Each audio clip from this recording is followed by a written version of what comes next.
Hello students, आज जो हम समझेंगे वो समझेंगे प्रतिरोध से संबंधित न्यूमेरिकल के बारे में, जिसमें हम तुल्य प्रतिरोध निकालते हैं, विभव निकालेंगे और धारा निकालेंगे। तो चलिए हम प्रश्नों को स्टार्ट करते हैं। दोस्तों, अगर आप मेरे चैनल पे नए हैं तो चैनल को सब्सक्राइब जरूर कर लें और वीडियो को लाइक और शेयर कर दें। ये जो हमारा पहला प्रश्न है वो बहुत ही सरल हमने लिया है और ये जो प्रश्न है वो 2016 में पूछा जा चुका है। प्रश्न हमारा है 4 ओम, 8 ओम, 12 ओम तथा 24 ओम प्रतिरोध की 4 कुंडलियों को कैसे संयोजित करेंगे कि संयोजन से अधिकतम और न्यूनतम प्रतिरोध प्राप्त हो सके। तो सबसे पहली बात हम इसको कैसे हल करेंगे। देखिए दोस्तों, दो तरीके से प्रतिरोधों का संयोजन करते हैं। एक तो होता है श्रेणी क्रम और एक होता है समांतर क्रम। इसे हम पार्श्व क्रम भी कहते हैं, समांतर क्रम को। अब श्रेणी क्रम में हम प्रतिरोधों को कब जोड़ते हैं? जब हमें प्रतिरोध अधिक प्राप्त करना होता है। क्या करना होता है? जब हमें प्रतिरोध अधिक प्राप्त करना होता है। तो यहां पे जो प्रतिरोध मिलेगा वो अधिकतम मिलेगा और यहां पे जो समांतर क्रम में कब जोड़ते हैं? जब हमें प्रतिरोध न्यूनतम चाहिए होता है, कम चाहिए होता है। तो यहां पे प्रतिरोध हमें क्या मिलेगा? न्यूनतम मिलेगा। अब क्वेश्चन में कोई दम नहीं है, अब हम अपने क्वेश्चन को आराम से कर सकते हैं। तो चलिए देखते हैं। सबसे पहले कौन कौन से प्रतिरोध दिए हैं वो समझते हैं। देखिए एक डायग्राम से आप ऐसे बना लीजिए फटाफट। ये बैटरी हो गई और इनको श्रेणी क्रम में सबको जोड़ दीजिए। कितने प्रतिरोध हैं? 4 हैं। तो चारों प्रतिरोधों को आप ऐसे जोड़ दीजिए, है ना। तो ये हो जाएगा 4 ओम, फिर 8 ओम, फिर 12 ओम और फिर 24 ओम। ठीक है, इस तरीके से हमने इसको जोड़ दिया है।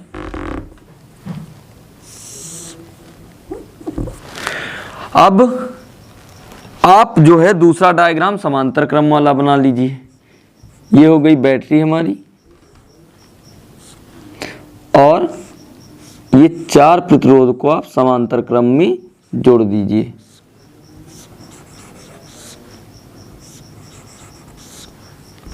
थोड़ा सा सही बना लीजिए।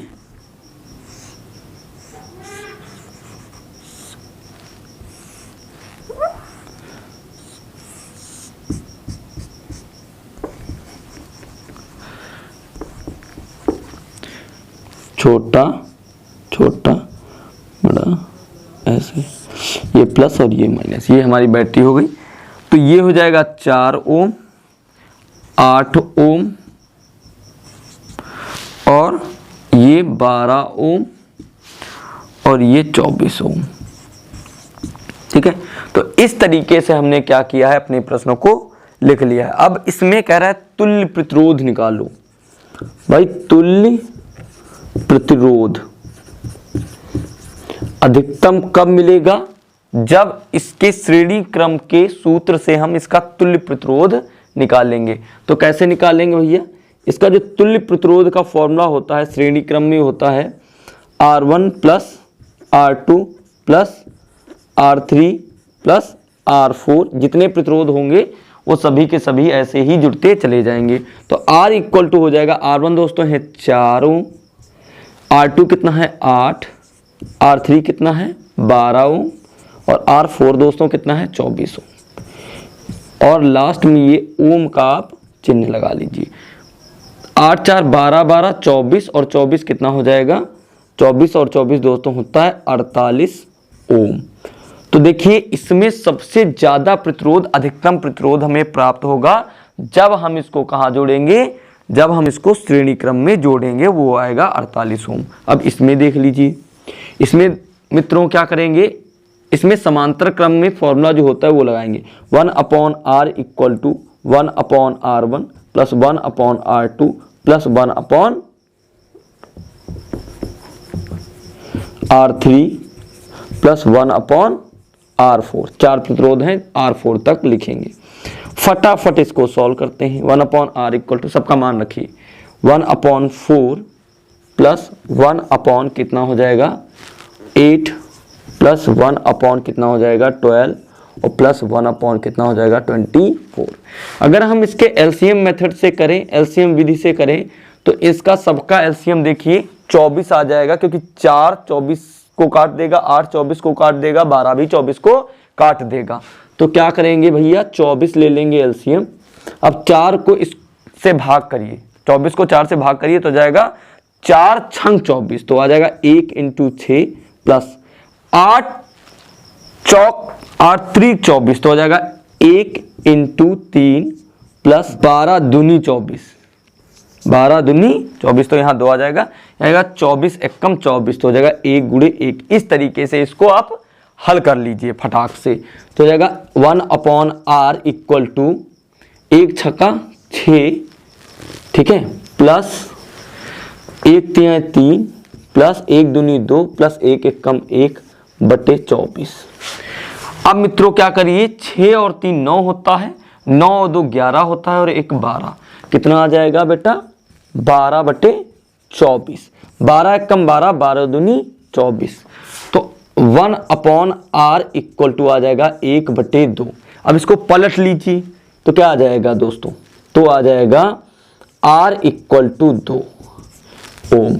अब आप खुद देख लीजिए, यहां 48 ओम आ रहा है श्रेणी क्रम में जोड़ने पर अधिकतम, और यहां पे समांतर क्रम में जोड़ने पर 2 ओम आ रहा है।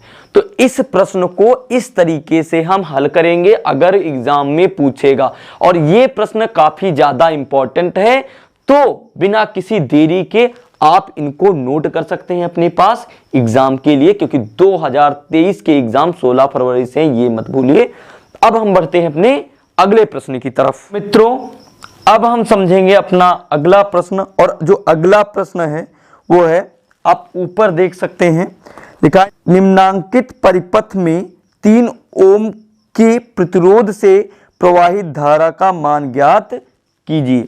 देखिए यहां पे ये 3 वोल्ट की बैटरी है, ये 3 ओम का इधर प्रतिरोध है, 3 ओम का इधर प्रतिरोध है, 6 ओम का इधर प्रतिरोध है। तो आप देखिए क्या होगा,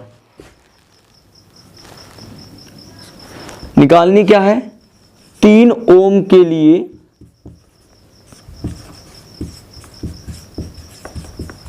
धारा निकालनी है। तो दोस्तों आप इसको देखिए ध्यान से, ये और ये श्रेणी क्रम में दिए हैं, क्योंकि यहां पे कोई भी अलग बिंदु नहीं दिया है, तो हो जाएगा श्रेणी क्रम के लिए हम क्या करेंगे, श्रेणी क्रम के लिए जो हमारा तुल्य प्रतिरोध निकलेगा वो कैसे निकलता है, जो फॉर्मूला होता है वो होता है R इक्वल टू हो जाएगा R1 plus R2, R dash आप मान सकते हैं इसको, तो हो जाएगा R dash equal to R1 दोस्तों कितना दिया है 3, R2 भी 3 है, तो हो जाएगा 3 प्लस 3 ओम। तो R डैश जो निकलेगा दोस्तों वो कितना आ जाएगा, 3 और 3 कितना हो जाएगा 6 ओम। अब इसको समझिए इधर डायग्राम से, देखिए ये हो जाएगा हमारा 3 वोल्ट की बैटरी, और ये हो जाएगा 6 ओम का प्रतिरोध, इसको ऐसे बना लीजिए, ये 6 ओम का, और इसी से इस तरीके से आप समझ लीजिए ज्वाइंट हो गया है, ये एक ये बिंदु है और एक ये बिंदु हो गया है। तो ये 6 ओम का तो ये वाला प्रतिरोध हो गया। अब इन दोनों को हमने हल किया है तो R डैश 6 निकला है, तो ये भी क्या हो जाएगा 6 ओम। अब ये मान लीजिए R है और ये R डैश है, ये तो कैसे ये कैसा बन गया, अब देख सकते हैं ये अब समांतर में बन गया। तो समांतर के लिए सूत्र क्या होता है दोस्तों, समांतर क्रम में बन गया है, तो वो सूत्र होता है 1 upon R equal to 1 upon, अब इसको R लिख ली, R टोटल आप कुछ भी लिख सकते हैं, तो ये आप लिख सकते हैं R 1 ही ले लीजिए, मान लीजिए ये 1 है और ये 2 है, तो हो जाएगा 1 upon R1 plus 1 upon R2, तो हो जाएगा 1 upon R equal to 1/R1 दोस्तों है 6 और R2 भी कितना है 6 है ओम। अगर इसको हम हल करेंगे तो आप सभी को पता है कि जब नीचे नंबर सेम होता है तो वही नंबर लिख लेते हैं, तो हमने 6 लिख लिया है और 1 + 1 हो जाएगा ओम। 1 + 1 होता क्या है, 1 + 1 2 होता है और ये हो जाएगा 6 ओम। 2 1 कम 2, 2 3 6, 1/R इक्वल टू हो जाएगा 1/3 ओम। इसको पलट लीजिए, सॉरी 1/3 सही है, तो इसको पलट लीजिए तो हो जाएगा R इक्वल टू कितना हो जाएगा, R इक्वल टू हो जाएगा 3 ओम। तो ये तुल्य जो प्रतिरोध निकला है वो 3 ओम निकला है, लेकिन ये कह रहा है 3 ओम प्रतिरोध के लिए धारा निकालनी है। ये 6 ओम प्रतिरोध है, ये 3 ओम है, ये भी 3 ओम है। तो हमें ये नहीं पता है इसके लिए पूछ रहा है, इसके तुल्य कुल प्रतिरोध के लिए तो पूछ नहीं रहा। तो सबसे पहले करेंगे क्या, सबसे पहले हम कुल धारा निकालेंगे। तो लिखेंगे कुल धारा। कुल धारा क्या है दोस्तों, I इक्वल टू होता है V/R। तो I टोटल लिख लीजिए, कुल धारा को I टोटल से लिख लीजिए आप, तो हो जाएगा V दोस्तों कितना है, 3 वोल्ट की बैटरी है तो आप 3 लिख लीजिए। और R कितना है भैया, R टोटल निकला है, R तुल्य प्रतिरोध इस पूरे सर्किट का कुल प्रतिरोध निकला है 3, तो हो जाएगा 3/3 कितना आ जाएगा 1 एम्पियर। तो दोस्तों ये धारा निकल के आ गई है हमारी 1 एम्पियर। तो अब हमें इस पूरे सर्किट में पता है धारा कितनी है 1 एम्पियर। यहाँ पे जो है 1 एम्पियर धारा बह रही है। तो सबसे पहले अगर हम इस वाले प्रतिरोध के लिए धारा निकाल लें तो हमें पता चल जाएगा कि इस वाले प्रतिरोध में कितनी धारा बहेगी, और यही प्रतिरोध जो दिया है सर्किट में वो 3 ओम दिया हुआ है। तो करेंगे क्या, इसके लिए हम धारा निकाल लेते हैं। तो देखिए, तो 6 ओम प्रतिरोध के लिए धारा निकाल लो, निकल आएगी। तो लिखेंगे 6 ओम प्रतिरोध के लिए धारा, तो I1 ले लीजिए, समझ लीजिए I1 इक्वल टू क्या हो जाएगा V/R। V अब 6 ओम के लिए निकालना है तो V है 3 ही, और ये R कितना हो जाएगा 6, 3 1 कम 3, 3 दूनी 6, 1/2 कितना हो जाएगा 0.5 एम्पियर। अब अगर यहाँ पे 0.5 एम्पियर की धारा जा रही है तो इसमें भी कितनी जाएगी 0.5 एम्पियर की ही धारा जाएगी, क्योंकि आधी तो इधर ले ही रहा है और आधी उधर जाएगी। तो बात आपको समझ में आ गई होगी। तो अगर हम 3 ओम के लिए प्रतिरोध के लिए धारा निकालें, इधर देखिए तो कितनी निकलेगी। तो लिखेंगे 3 ओम प्रतिरोध के लिए धारा, तो क्या करेंगे भैया, तो I total equal to I1 plus I2, ऐसे भी तो निकाल सकते हैं भाई। ये मान लीजिए I टोटल यहाँ तक है और ये इसमें I1 जा रही है, इसमें ही तो I2 जाएगी, तो I2 हम निकाल लेते हैं। तो ये हो जाएगी 1 ampere equal to 0.5 ampere plus I2। इधर आएगा तो ये माइनस में हो जाएगा, तो हो जाएगा 1 ampere minus 0.5 ampere equal to I2। घटा लीजिए 0.5 एम्पियर आ जाएगा I2 का मान। तो I2 का मान कितना आएगा 0.5 एम्पियर। इसका मतलब है 3 ओम प्रतिरोध के लिए धारा कितनी निकलेगी, 3 ओम प्रतिरोध के लिए धारा जो निकलेंगी वो निकलेंगी 0.5 एम्पियर। तो दोस्तों इस तरीके के जो प्रश्न होते हैं वो काफ़ी ज़्यादा घुमाऊ होते हैं।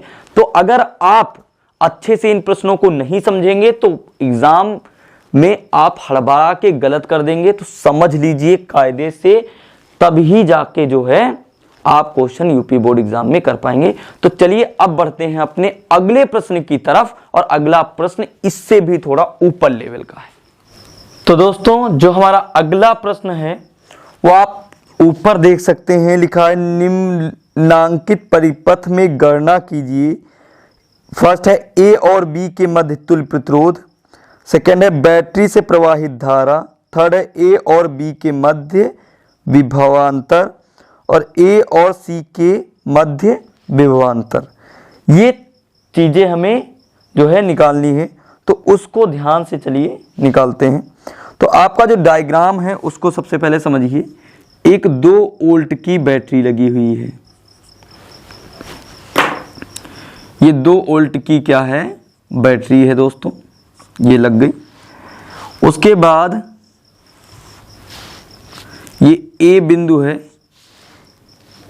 ए बिंदु से एक प्रतिरोध जुड़ा हुआ है इस तरीके से, और ये बिंदु जो है हमारा वो बी बिंदु है, और इससे एक सी पॉइंट है उससे, और उसी पॉइंट से एक प्रतिरोध और जुड़ा हुआ है इस तरीके से। अब इन जो प्रतिरोधों का मान है, इसका मान है 2 ओम, ये 2 ओम और ये 4 ओम। तो सबसे पहले ए और बी के बीच का तुल्य प्रतिरोध निकालना है। तो आप ये सोच रहे हैं भैया तुल्य दिया ही है 4 ओम प्रतिरोध, लेकिन दोस्तों ये नहीं पूछ रहा है, ये तुल्य प्रतिरोध पूछ रहा है। तो सबसे पहले इस डायग्राम को हम समझ के सॉल्व करते हैं। सबसे पहले आप ये देखिए, ये और ये देखिए दोस्तों, यहाँ पे ये जो दोनों चीज़ें दी हैं, ये और ये हमारी श्रेणी क्रम में दी हैं, श्रेणी क्रम में, ठीक है। ये देखिए इसी टर्मिनल से ये दोनों इस तरीके से जुड़े हुए हैं। तो श्रेणी क्रम में ये दोनों चीज़ें दी हुई हैं। तो श्रेणी क्रम में जो सूत्र होता है वो क्या होता है, R इक्वल टू होता है R1 प्लस R2, और भी ये 2 ही प्रतिरोध हैं तो सिर्फ R1 और R2 ही लेंगे। तो R इक्वल टू कितना हो जाएगा मित्रों, हो जाएगा 2 ओम और प्लस का 2 ओम इक्वल टू 4 ओम, है ना। तो ये जो प्रतिरोध आएगा दोस्तों वो आ जाएगा आपका 4 ओम, ये आपका तुल्य प्रतिरोध आ गया है श्रेणी क्रम में। अब इस डायग्राम को थोड़ा समझते हैं हम। इधर देखिए ये बैटरी है, ये 2 वोल्ट की है, इसमें कोई संदेह नहीं है। ये एक पॉइंट हो जाएगा, एक प्रतिरोध ये 4 ओम का दिया था, और अब ये जो प्रतिरोध बन गया है वो इस तरीके से कुछ बन गया है, इस तरीके से, है ना। तो अब ये A था, ये B था, है ना। या आप ऐसे इसको, अगर समझने में दिक्कत हो रही हो तो आप ऐसे समझ लीजिए, और यहाँ पे कोई प्रतिरोध लगा दीजिए, यहाँ पे इस तरीके से। अब ये और ये प्रतिरोध किस में हो जाएंगे, समांतर क्रम में, और ये वाला जो प्रतिरोध निकला है वो कितना निकला है, 4 ओम। अब इन दोनों को हम किस में सॉल्व करेंगे, समांतर क्रम में हल करेंगे। तो हल कर लीजिए। समांतर क्रम का जो फॉर्मूला होगा, जो सूत्र होगा, होता है 1/r equal to 1/r1 plus 1/r2। तो मित्रों 1/r इक्वल टू 1/r1 मित्रों कितना दिया है, 4, R2 भी कितना दिया है, 4, और ये ओम। तो 1/r इक्वल टू, इन दोनों में एलसीएम आ जाएगा 4, यहाँ पे 1 प्लस 1। ऊपर वाली, जब नीचे वाला नंबर सेम होता है तो ऊपर वाली वैल्यू वैसे ही लिख ली जाती हैं। तो हो जाएगा 1/r इक्वल टू 1 और 1 कितना हो जाएगा, 2/4 ओम। 2 1 कम 2, 2 दूनी 4, कितना आ जाएगा, 1/r इक्वल टू 1/2 ओम। पलट लीजिए तो r इक्वल टू कितना आ जाएगा, 2 ओम। तो जो आपका तुल्य प्रतिरोध आएगा वो आ जाएगा 2 ओम। जो तुल्य प्रतिरोध आया है वो कितना आया है, 2 ओम। अब जो सेकंड पॉइंट है वो कह रहा है बैटरी से प्रवाहित धारा, आई पूछ रहा है धारा। तो धारा क्या निकलेगी भैया, ये सेकंड पार्ट है। तो आई इक्वल टू होता है V/R। V कितना दिया है, 2 वोल्ट, तो हो जाएगा 2, और R कितना निकला है, 2। तो 2 से 2 कैंसिल हो जाएगा, तो कितना आ जाएगा, 1, और धारा एम्पियर में मापी जाती है तो हो जाएगा 1 एम्पियर। अब आगे पूछ रहा है A और B के मध्य विभवांतर, कह रहा है A और B के मध्य विभवांतर। तो दोस्तों हम ये जानते हैं, यहाँ पे देखिए A और B मतलब ये दोनों समांतर क्रम में हैं, और समांतर क्रम में जो विभव होता है वो क्या होता है, एक ही लगता है। तो यहाँ भी 2 वोल्ट लगेगा और यहाँ भी कितना लगेगा 2 वोल्ट। तो ये डायरेक्ट हो जाएगा थर्ड वाला, ये हो जाएगा, लिख देना, समांतर क्रम में विभवांतर समान ही लगता है, अतः विभव ए और बी के मध्य, ए और बी के मध्य 2 वोल्ट होगा। ठीक है, मतलब ये है जो समांतर क्रम दोस्तों होता है उसमें विभव जो होता है, विभवांतर होता है, वो एक ही लगता है। तो यहाँ भी 2 होगा, यहाँ भी 2 होगा, यहाँ पे भी 2 होगा। अब एक लास्ट बचा है, लिखा है ए और सी के मध्य विभवांतर। अब ए ये हो गया है, सी ये हो गया है, इसके मध्य विभवांतर बता रहा है। तो आप एक बात समझ लीजिए, देखिए ये और ये दोनों ही प्रतिरोध समझ लीजिए सी ही पॉइंट के हैं, क्योंकि ये किस में जुड़े हैं, श्रेणी क्रम में जुड़े हुए हैं। तो जो प्रतिरोध हम नीचे रखेंगे, जो प्रतिरोध नीचे रखेंगे वो 4 ओम रखना पड़ेगा हमको ए और सी के बीच विभवांतर निकालने के लिए। तो सबसे पहले श्रेणी क्रम में जो प्रतिरोध निकाल ही लिया था वो कितना था, यहाँ से यहाँ तक, यहाँ से यहाँ तक कितना था, वो था 4 ओम। ठीक है, अब क्या करेंगे, लिखेंगे ए और सी के मध्य विभवांतर, ए और सी के मध्य विभवांतर। तो कैसे हो जाएगा भैया, V सबसे पहले इसके लिए आप I निकाल लीजिए, I इक्वल टू क्या होता है, V अपॉन R। V दोस्तों है 2 वोल्ट, तो हो जाएगा 2। इसके लिए जो R है वो कितना है, 4, तो हो जाएगा 4। 2 1 कम 2, 2 दूनी 4, 1/2 0.5 एम्पियर। दोस्तों जो A और C के बीच धारा निकली है वो कितनी निकली है, वो निकली है हमारी 0.5 एम्पियर, है ना।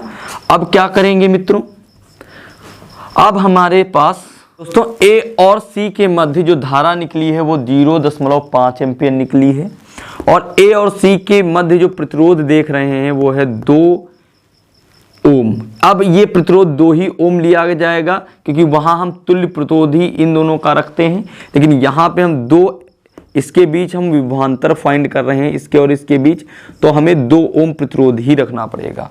तो V इक्वल टू होता है I और R, तो V इक्वल टू हो जाएगा I कितना है 0.5 इंटू R है 2, तो हो जाएगा 5 और दूनी 10, मतलब 1.0 एम्पियर। तो जो वोल्टेज लगेगा वो 1 वोल्ट लगेगा।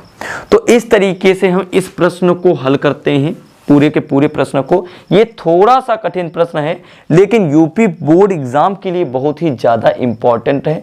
तो कृपया करके इस प्रश्न को अच्छे से लगा लें, क्योंकि आपको कोई दिक्कत ना हो। तो दोस्तों अब हम बढ़ते हैं अपने अगले प्रश्न की तरफ, और जो अगला प्रश्न है वो थोड़ा सा इससे अलग है, तो इसको और उसको ध्यान से देखिए।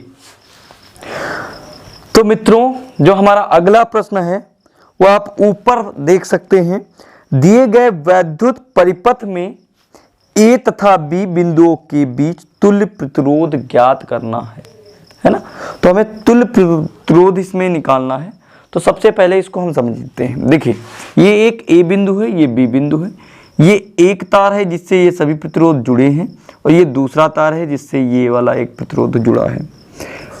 तो ये आप देख सकते हैं ये सभी के सभी किस क्रम में हैं, ये सभी के सभी मित्रों दिए हैं श्रेणी क्रम में। जब एक तार से सभी प्रतिरोध जुड़े होते हैं तो सभी के सभी श्रेणी क्रम में होते हैं।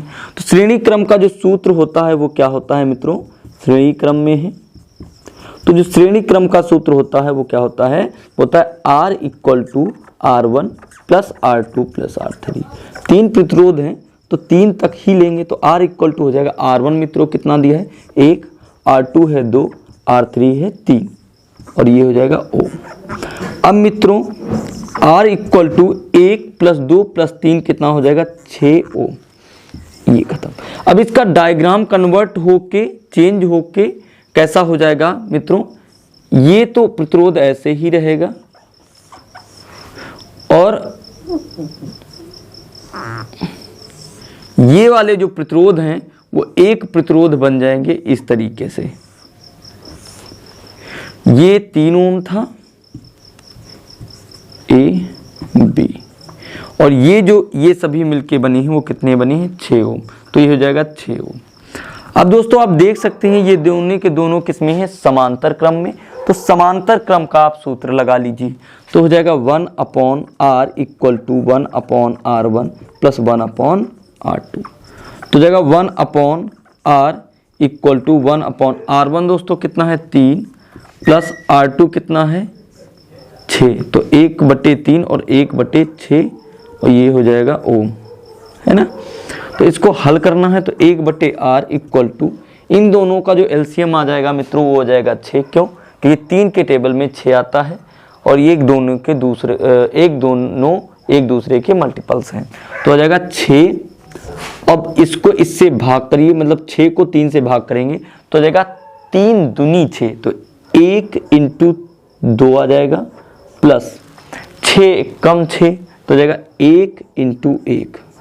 अब इसको जो हल करेंगे तो क्या आ जाएगा 1/r इक्वल टू 2 × 1 = 2 प्लस 1 × 1 = 1/6 ओम। अब इसको जो थोड़ा और हल करिए 2 और 1 3/6 ओम। 3 × 1 = 3, 3 दूनी 6। तो आ जाएगा 1/r इक्वल टू 1/2 ओम। इसको पलट लीजिए तो क्या आ जाएगा, तो आ जाएगा r इक्वल टू 2 ओम। तो जो इसका तुल्य प्रतिरोध आया है वो 2 ओम आया है। इस तरीके के प्रश्न आपसे पूछे जा सकते हैं। तो आप देख सकते हैं कितना आसान है। तो अब हम बढ़ते हैं अपने अगले प्रश्न की तरफ जो कि इससे भी अच्छा होने वाला है। मित्रों जो हमारा अगला प्रश्न है वो आप ऊपर देख सकते हैं, वो है 2 वैद्युत परिपथों को श्रेणी क्रम में जोड़ने पर उनका तुल्य प्रतिरोध 25 ओम है। उनको समांतर क्रम में जोड़ने पर तुल्य प्रतिरोध 4 ओम आता है। प्रत्येक तार का तुल्य प्रतिरोध ज्ञात कीजिए। 2 तार हैं और कह रहा है प्रत्येक तार का तुल्य प्रतिरोध ज्ञात करना है। तो मित्रों ये प्रश्न जितना देखने में आसान लग रहा है उतना है नहीं, लेकिन ये पहले प्रश्न पूछे जाते थे 2012 और 11 में। अब इस तरीके के प्रश्न आपको देखने को नहीं मिलेगी, लेकिन अगर 2023 में इस प्रकार का प्रश्न पूछा जाए तो आप छोड़ के ना आए। तो चलिए इस प्रश्न को ध्यान से समझते हैं। पहले पढ़ते हैं एक बार फिर से। श्रेणी क्रम में जोड़ने पर उनका तुल्य प्रतिरोध 25 ओम हो जाता है। तो ये हमारा लिख लेंगे श्रेणी क्रम और इधर लिख दीजिए समांतर क्रम।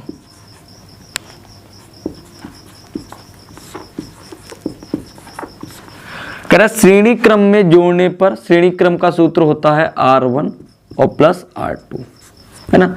तो इन दोनों का योग 2 तार हैं, इन दोनों का योग जो है वो कितना दिया है 25 ओम दिया है। ये समीकरण 1 है। और कह रहा है समांतर क्रम में है तो वो कितना है, वो हो जाएगा 1/R1 plus 1/R2 equal to कितना दिया है, वो कह रहा है कि 1/4, मतलब 1/R होगा तो मतलब कि 1/4 हो जाएगा, ये हो जाएगा। तो इसको अगर हम हल करें तो ये हो जाएगा ये हो जाएगा R2 प्लस R1, ये हो जाएगा R1 इंटू R2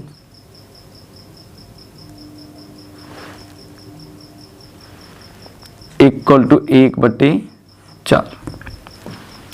अगर हम इसको पलट दें तो क्या हो जाएगा दोस्तों, तो हो जाएगा R1 into R2 upon R1 plus R2 equal to 4। अब R1 प्लस R2 का मान समीकरण 1 से आप रख लीजिए, 25 दिया है तो यहाँ पे 25 रख लीजिए। तो लिख सकते हैं R1 प्लस R2 का मान समीकरण 1 से रखने पर, तो R1 इंटू R2 समीकरण R1 और R2 का मान समीकरण 1 में दिया है 25, तो यहाँ आप लिख लीजिए 25 इक्वल टू 4। क्रॉस मल्टीप्लिकेशन में इसको भेज दीजिए, है ना, तिरछी गुणा करा लीजिए, तो R1 और R2 इक्वल टू आ जाएगा 25 इंटू 4 तो हो जाएगा 100 ओम, है ना। अब ये आप समीकरण 3 मान लीजिए, ये 2 मान लीजिए, दूसरा है ना, तो ये जगह समीकरण 2। अब ऐसा क्या करें कि R1 माइनस R2 निकल आए, तो R1 माइनस, क्योंकि R1 माइनस R2 क्यों दिया है, क्यों हमें चाहिए, है ना, ये समझते हैं। इसलिए चाहिए क्योंकि यहाँ पे R1 और R2 दिया है, अगर R1 माइनस R2 निकाल लेंगे तो जोड़ के क्या निकालेंगे, R1 और R2 निकल आएगा। तो देखिए अब करेंगे क्या, इधर देखिए आप। अब दोस्तों क्या करेंगे हम कि अगर हम R1 माइनस R2 का होल ऑफ स्क्वायर देखें तो क्या होता है, R1 square plus R2 square minus 2R1 और R2, यही होता है। लेकिन R1 प्लस R2 स्क्वायर का तो हमें मान पता नहीं है, R1 प्लस R2 का मान पता है। तो क्या करेंगे, इसको R1 प्लस R2 का होल ऑफ स्क्वायर बनाएंगे। कैसे बनाएंगे, एक बार आप 2R1 और R2 कर दीजिए और एक बार आप माइनस 2R1 और R2 कर दीजिए, ठीक है। आपको ये करना पड़ेगा, एक बार आप प्लस करिए 2R1 और R2, एक बार आप 2R1 R2 माइनस कर दीजिए। इससे क्या होगा, इन अगर देखें तो वही इक्वेशन लिखी हुई है, फिर से इक्वेशन में कोई चेंज नहीं हुआ है, समीकरण में कोई चेंज नहीं हुआ है। अब R1 माइनस R2 का होल ऑफ स्क्वायर, थोड़ा सा इधर कंजुकेट हो गया है, उसको समझिए। अब अगर हम R1 का स्क्वायर प्लस R2 का स्क्वायर और प्लस का 2R1 और R2 ऐसे लिख लें, और माइनस और माइनस कितना हो जाएगा, 4R1 और R2 हो जाएगा। अब ये किसका सूत्र होता है मित्रों, ये होता है R1 प्लस R2 का होल ऑफ स्क्वायर, ये होता है, हो जाएगा 4R1 और R2। अब देख सकते हैं आप, R1 और R2 का होल ऑफ स्क्वायर है, तो मतलब R1 और R2 का मान हम यहाँ से यहाँ रख सकते हैं। तो R1 माइनस R2 का होल ऑफ स्क्वायर, तो R1 माइनस R2 का whole of square equal to जो हो जाएगा, R1 प्लस R2 का मान दिया है 25, तो हो जाएगा 25 का square minus 4 into R1 into R2 कितना है, 100, तो हो जाएगा 100, है ना। अब इसको हल कर लीजिए, तो R1 माइनस R2 का whole of square equal to 25 का स्क्वायर होता है 625, तो आ जाएगा 625 माइनस 400। इसको हल करिए तो आ जाएगा 225, भाई 625 में से 400 जाएगा, आ जाएगा 225। अब ये है R1 माइनस R2 का होल ऑफ स्क्वायर। दोस्तों स्क्वायर हटेगा, इधर वाल अंडर रूट लग जाएगा, तो आ जाएगा R1 minus R2 equal to under root 225, 225, है ना। अब क्या करेंगे, अब इसका अगर हम अंडर रूट को बाहर निकालें तो आ जाएगा R1 माइनस R2 हो जाएगा 15, क्योंकि ये 15 का अंडर रूट होता है। तो मतलब आया क्या है, R1 माइनस R2 जो आया है वो आ जाएगा 15। ये समीकरण आप जो है तीसरा मान लीजिए, तीसरा समीकरण है। अब देखिए R1 और R2 आ गया माइनस में और R1 प्लस R2 आ गया, तो लिखेंगे समीकरण 1 और 2 को जोड़ने पर, तो क्या लिखेंगे, समीकरण 1 प्लस समीकरण 2, ये जोड़ेंगे। समीकरण 1 क्या है, R1 plus R2 equal to 25। समीकरण 2 क्या है, R1 minus R2 equal to 25। तो हो जाएगा R1 minus R2 equal to 15 दोस्तों है, कितना है, R1 माइनस R2 है 15, तो हो जाएगा 15। यहाँ पे ऐड कर रहे हैं तो चिन्ह बदलेंगे नहीं, ये कट जाएगा। R1 प्लस R1 क्या आ जाएगा, 2R1 इक्वल टू 25 और 15 कितना हो जाएगा, 40। 2 एक कम 2, 2 दूनी 4 और ये 0, तो R1 कितना आ जाएगा, 20 ओम। अब R1 का मान समीकरण 1 में रखने पर जो है R2 का मान प्राप्त हो जाएगा। तो आप इधर देखिए, देखिए R1 का मान समीकरण 1 में रखने पर, तो समीकरण 1 है क्या, R1 plus R2 equal to 25, R1 plus R2 equal to 25। हमने R1 का मान निकाल रखा है तो यहाँ पे रख देंगे, हो जाएगा 20 प्लस R2 इक्वल टू 25। 20 को आप उधर भेज दीजिए तो R2 इक्वल टू आ जाएगा 25 माइनस का 20, तो R2 इक्वल टू आ जाएगा 5 ओम। तो इस तरीके से हमारा R1 का मान 20 ओम निकला है और R2 का मान निकला है 5 ओम। तो दोनों जो प्रतिरोध होंगे वो इस प्रकार से हम निकालेंगे। तो आपको मित्रों ये क्वेश्चन समझ में आया है तो वीडियो को एक लाइक कर दें और चैनल को सब्सक्राइब कर लें। तो चैनल को सब्सक्राइब कर लें क्योंकि ऐसी ही नॉलेजेबल वीडियो इस चैनल पे आपको मिलती रहेंगी। तो मित्रों फिलहाल आज के इस भाग में आपको इतना ही बताया जाएगा। अब लगभग हमने हर प्रकार के न्यूमेरिकल ले लिए हैं और जितने भी आपके यूपी बोर्ड 2023 में लगभग पूछे जाने वाले हैं, हमारा अनुमान है इस तरीके के प्रश्न आपके पूछे जाएंगे, तो वो सभी प्रश्न के टाइप हमने आपको बता दिए हैं। तो आप अब प्रैक्टिस कर सकते हैं और अधिक से अधिक प्रश्नों को लगा सकते हैं। अगर कोई डाउट हो तो आप जो है हमसे पूछ सकते हैं कमेंट में। आप कमेंट कर सकते हैं कि सर इस टाइप के क्वेश्चन हमें करा दीजिए या ये टॉपिक हमें समझ में नहीं आया है साइंस में तो वो करा दीजिए। आप फिजिक्स, केमिस्ट्री, बायो कोई भी टॉपिक हमसे पूछ सकते हैं। तो दोस्तों तब तक के लिए आप अपना ध्यान रखें। जय हिंद।